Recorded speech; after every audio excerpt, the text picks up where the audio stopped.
And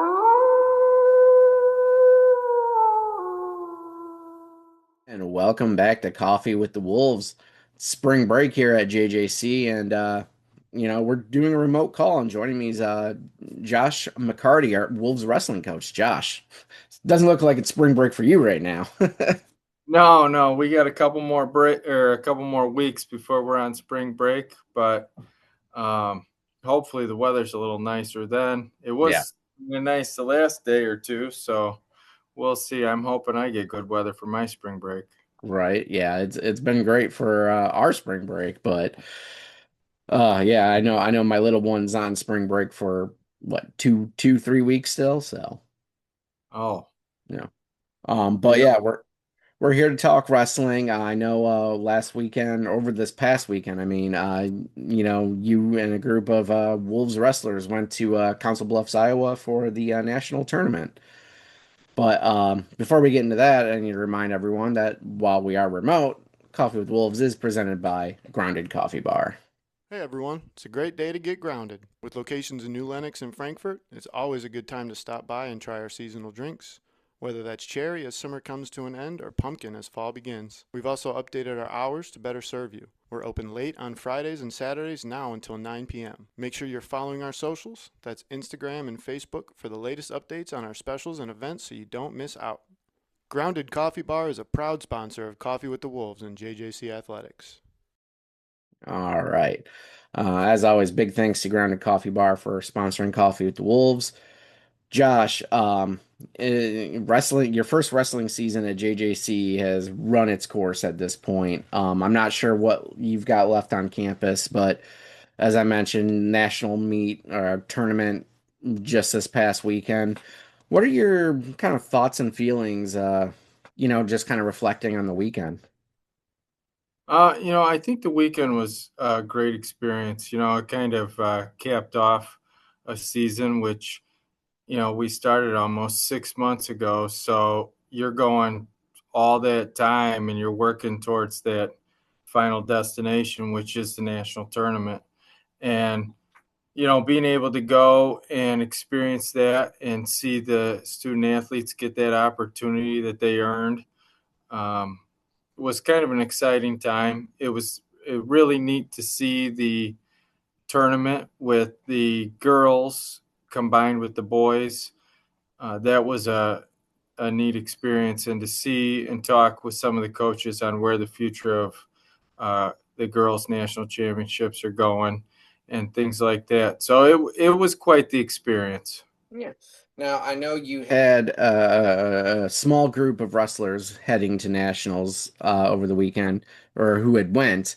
On the men's side, it was Isaac Varba and Adrian Hernandez. Can you just speak about not just their performance at the national tournament, but just throughout the season and what you've seen from them since both you and they have come to JJC? Yeah.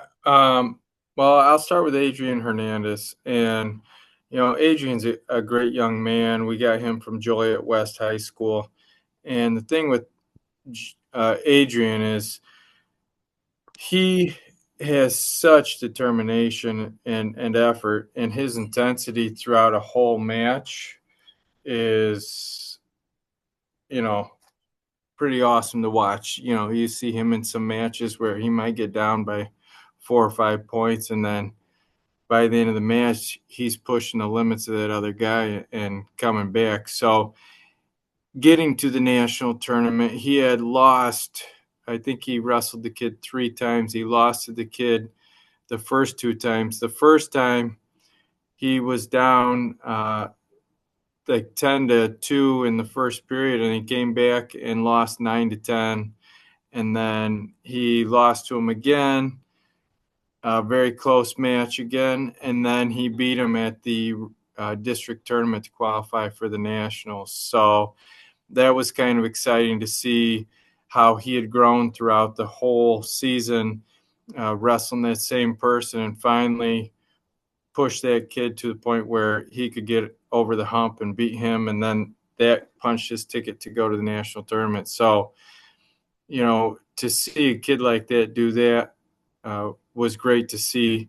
And when we got to the nationals, I felt like he did a fairly good job as far as wrestling, but we just came up a little bit short. The amount of talent that's at the national tournament is phenomenal. And I think his first match, he started off a little bit slow and started coming back, but ran up short. And then that last match, he was, I think at one point he was down 14-2.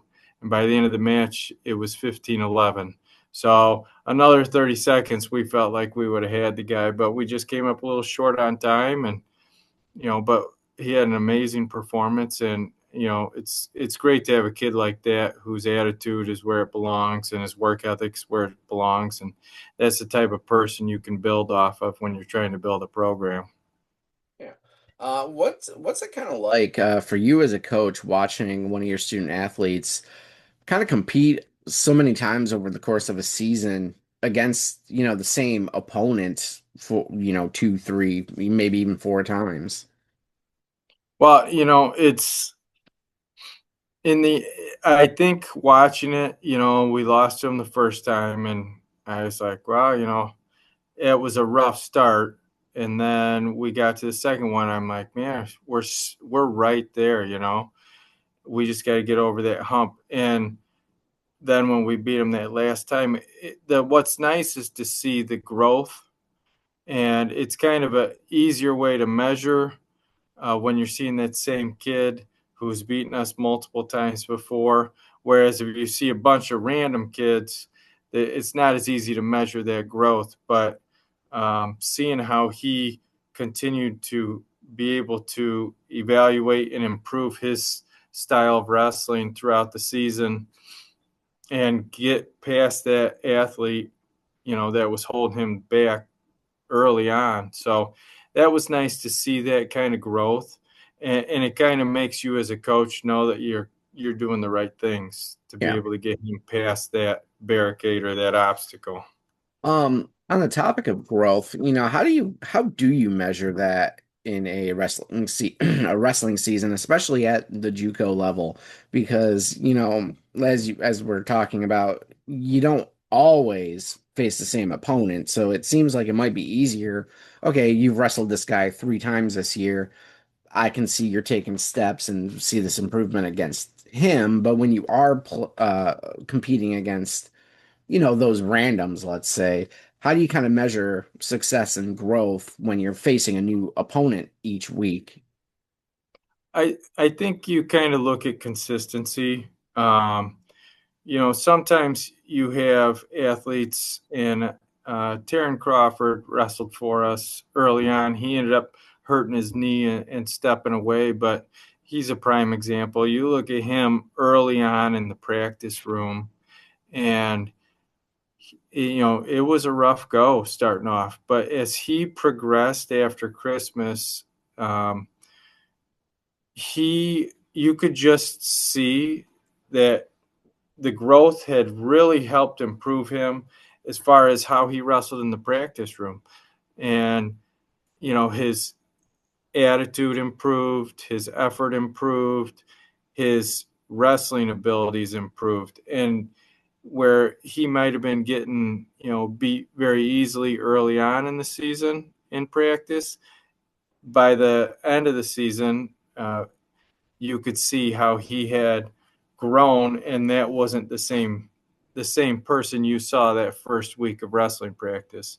And you look at somebody maybe like Isaac Barba, and you see like maybe there's a certain technique that he struggled with early on in the season, and he's really just kind of through working with technique in practice and improving on certain aspects of their wrestling, you can see where they've taken something that wasn't really part of their style of wrestling, and they've learned to incorporate it to help improve and balance their wrestling style. So, maybe they have one really good move, but that's all they got. And by the end of the season, you're seeing like, okay, now we've got number one and we've got number two and number three available too in case number one's not working. So to see growth in their mentality on the mat and in the practice room.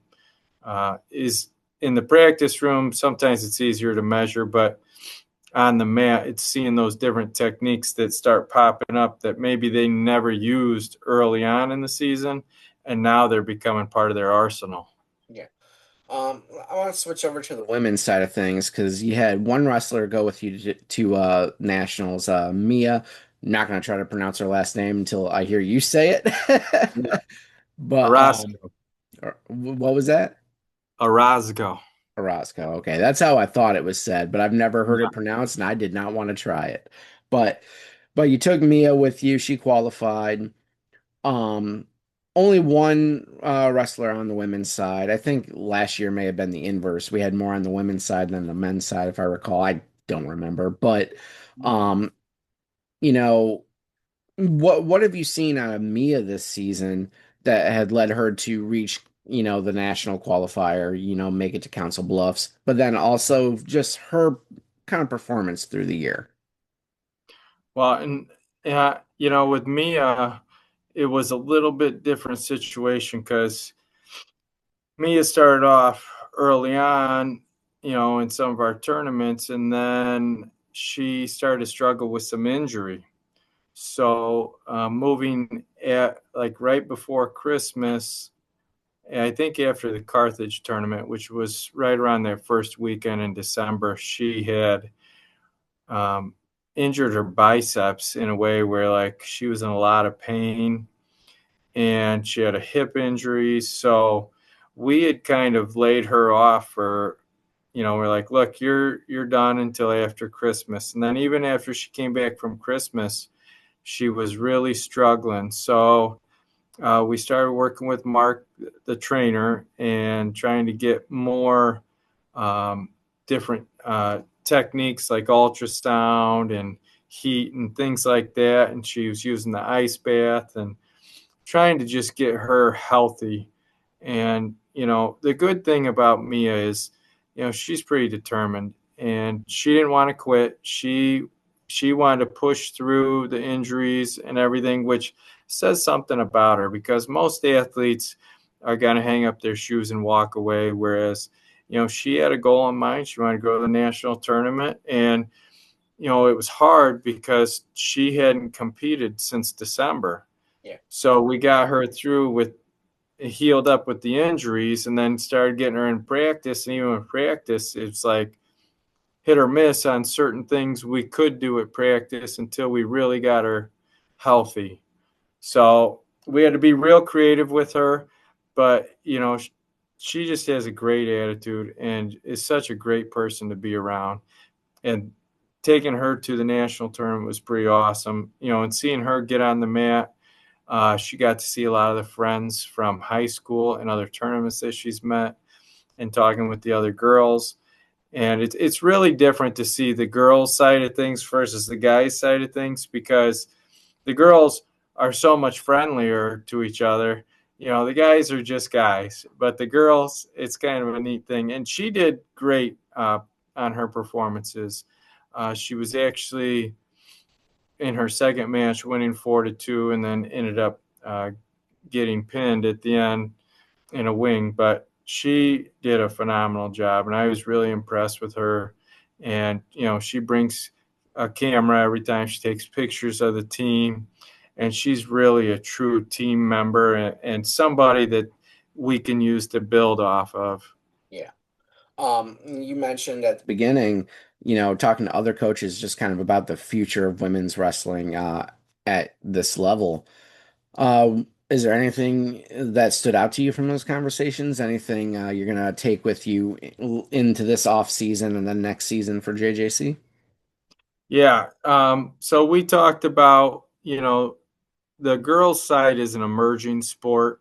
So we learned a little bit more about that with, the first 4 or 5 years is it's considered an emerging sport and then it moves to a championship sport. So what they're looking at right now is how they're going to make it look a little bit more like the guys' side of things with the national qualifier and stuff like that.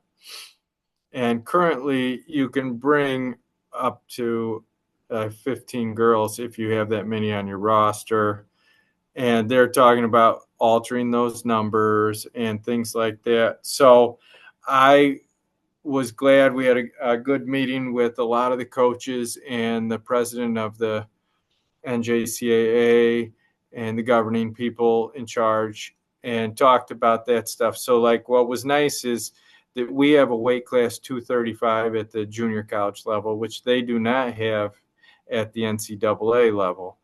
So, when it comes to recruiting, we can get girls that fit that, which at the high school level, they have a 230.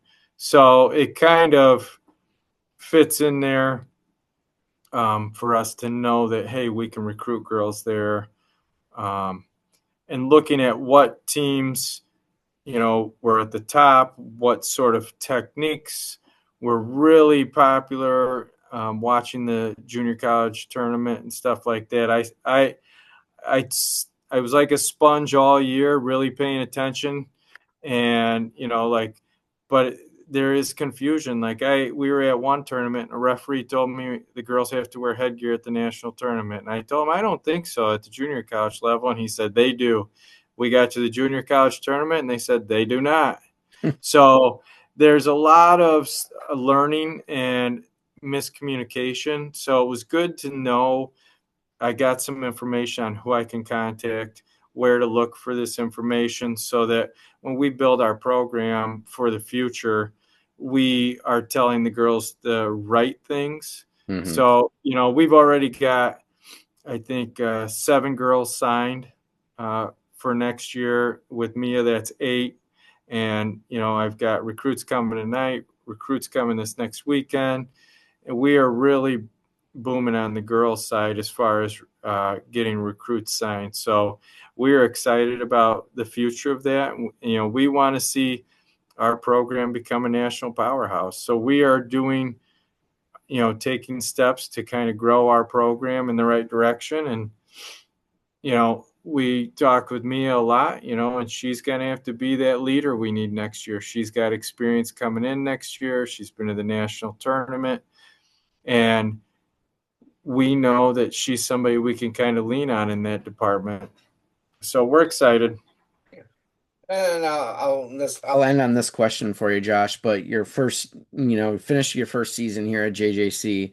How'd the year go for you? I think it was a big learning process. I think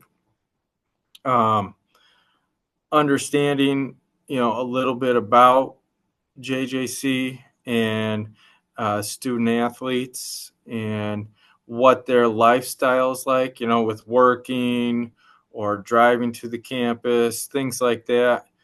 I think I learned a lot about how the student athlete is here at JJC because, when I went to college, I always stayed in a dorm. So I was always on campus and I was always there. And so I learned a lot about the dynamic of the student athlete at Joliet Junior College. And then, I learned some different things like with recruiting and stuff like that. I learned stuff that we need to do to try and get in with coaches in the area to help get recruiting booming.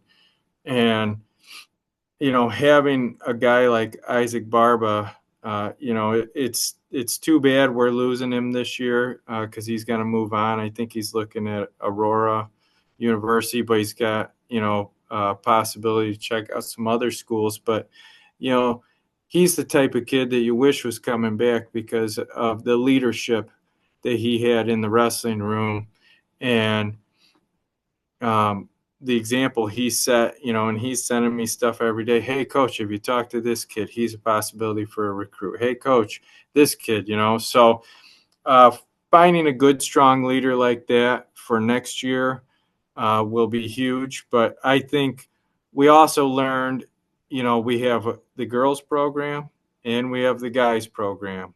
So how you work them together, with the girls being freestyle and the guys being folk style, You're talking about practice is a little different.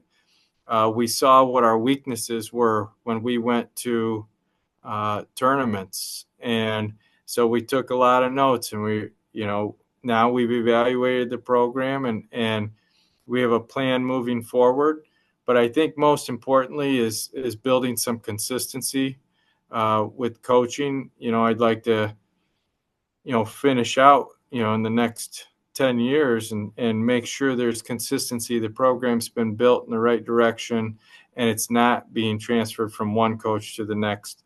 Yeah. And I think that's what's most important. This program needs somebody to lead the charge, but we need somebody that's going to stick around and make it a consistent program that is growing year in and year out. Right.